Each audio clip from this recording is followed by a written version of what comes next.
Hi. Official recaps here. Today, I'm going to explain a film called Even Lambs Have Teeth.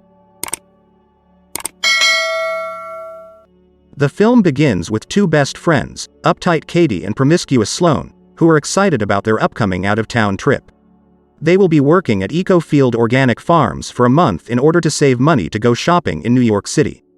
The next morning, they are picked up by Katie's cop uncle, Jason, and will spend the night at Jason and his girlfriend's house before heading to the farm.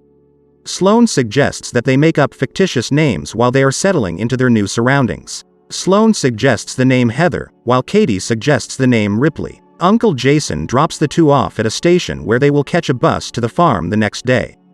Jason, being the protective cop uncle that he is, advises them to come up with a safe word in case they get into trouble. The deal is that they must include a code word at the end of each text message. In other words, Jason requests that Katie send him a different code word in alphabetical order each day.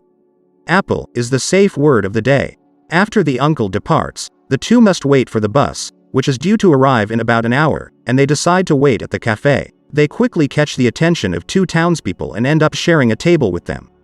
The two women then introduce themselves using the fictitious names they made up the night before, while the two men introduce themselves as brothers named Jed and Lucas. The brothers offer to drive them to their workplace, and while Katie is initially hesitant, she succumbs to Sloane's silent plea. The two eventually climb into the young men's blue truck. Things, however, do not go as planned. Jed purposefully drives by the farm where Katie and Sloane work, confusing the two women. Finally, they arrive. The two women are greeted by Jed and Lucas's suspicious mother, who invites them to tea before heading to the farm. Katie receives a text from her cop uncle once they're inside, and she lets him know she's fine using their agreed-upon safe words. Meanwhile, the two eat pie and drink tea, which they probably shouldn't do, but do anyway.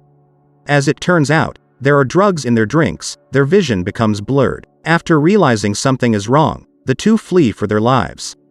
Unfortunately, Jed and Lucas manage to knock them out and drag them inside. Katie and Sloane are panicked and chained up in the middle of the woods the next day. Jed approaches them and informs them that they will now be living here, and that they will be provided with basic necessities such as clothes, a bed, and a toilet. We cut to the next scene, where Katie and Sloane are dressed, and Jed's boss, Boris, arrives and takes Katie's phone to see if anyone knows where they are. At this point, he discovers that Katie and Sloane lied about their names, as well as the code word she mentioned it in the text message. Katie and Sloane are finally forced to inform him that the word apple is a code word. As soon as everything is back on track, Katie and Sloane are about to take a bath with makeshift showers when the town's sheriff arrives with his gun drawn. The sheriff, it turns out, is a jerk who supports human trafficking and has come to rape one of the women. After the evil sheriff has had his fill, Sloane pays a visit to a shaken-looking Katie. Soothe her. Uncle Jason is concerned on the other side of town because the most recent text he received from Katie contained the same safe word that she used yesterday.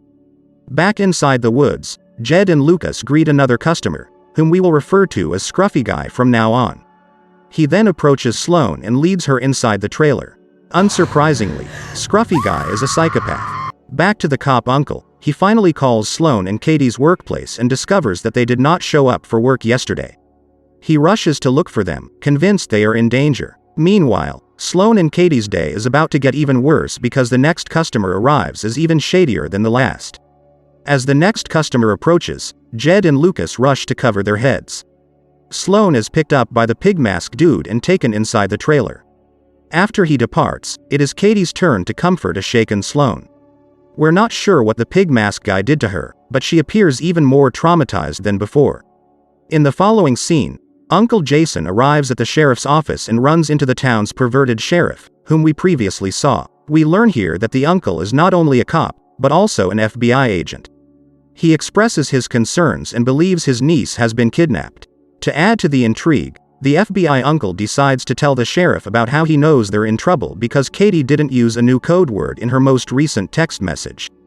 Back in the woods, the sheriff has obviously informed the kidnappers that Katie's uncle is an FBI agent and that Katie lied to them about the safe word. Boris orders Jeff to kill them both and dispose of their bodies because he does not want the FBI to investigate their human trafficking business. Katie, unbeknownst to them, is listening in on their conversation. During this time, the FBI uncle decides to return to the cafe where he last saw Katie and Sloane. He then inquires of the barista. The barista recalls exactly what kind of truck Katie and Sloane left in. The next day, Katie informs Sloane that the kidnappers intend to kill them, shortly before the kidnappers and Scruffy Guy arrive. They then leave Scruffy Guy behind to keep an eye on them. Katie takes advantage of the situation to seduce him, and once close enough, she rips his throat with her bare teeth. The two women then proceed to break free from their shackles. Soon after, the sheriff arrives, presumably to execute them. But just as he gets out of his car, Katie and Sloane steal it.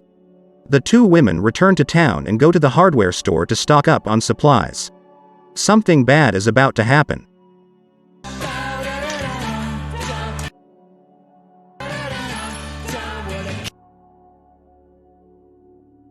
They then inquire about Boris, the man with the blue truck, and the cashier knows where he lives. Uncle Jason, on the other side of town, continues his investigation today by visiting the town's car insurance building. He invents a story about accidentally colliding with a blue truck and inquires as to who owns it. Boris, the boss, has just returned home. Katie and Sloane have sneaked up on him and thrown a bunch of nail-spiked tennis balls at him, severely injuring him. Boris begs for his life now that the tables have been turned, and even offers his money in exchange for his life. Uncle Jason then pulls up in front of Boris' house. Uncle Jason finally enters the house, and it appears that Katie and Sloane have left, and he sees a dying Boris. Then Jason hears the roar of car engines and sees storms outside. While Katie and Sloane drive away, Uncle Jason rushes the dying Boris to the hospital. The sheriff then informs Uncle Jason that Boris did not make it. Uncle Jason, becoming increasingly concerned, decides to call Katie's phone, but then the sheriff pulls out his gun, realizing his cover has been blown. Katie and Sloane arrive in front of a church, where we discover that the pig mask guy is actually the town's priest. Sloane walks into the church and comes face to face with her rapist. The two best friends defeat the tyrant with Katie's assistance. We can tell Katie and Sloane are happy and carefree as they drive away. When they come to a stop and get out of the car, they discover that the pig mask dude, aka the priest, has been chained behind the truck the entire time. As a final blow, they pour gasoline on him and set him ablaze before driving away. While the two women appear to be doing well, Uncle Jason is now being held captive by the sheriff. Worse, the sheriff appears to have apprehended two new young women. Fortunately, Katie and Sloane have arrived to help. They bind the sheriff and torture him with a Russian roulette game. We can see now that the two women are slightly insane, but I suppose we can't blame them. When Katie finally finishes him off with a blow to the head, Katie and Sloane then free the women and tell them to free Uncle Jason. Jason tries to question the women who killed the sheriff, but they refuse to answer because Katie and Sloane saved their lives. Next, Katie and Sloane pay a visit to Jed and Lucas's mother's house, where she decides to drug her in the same way she drugged them just a few days ago. They bind her and drag her to the basement, where Jed is bound and gagged. While his mother is forced to watch, they proceed to bash his head in with baseball bats. They then take her to Lucas, who is also bound to a chair. Instead of killing him, they untie him, hand him a bat, and threaten him with beating his own mother.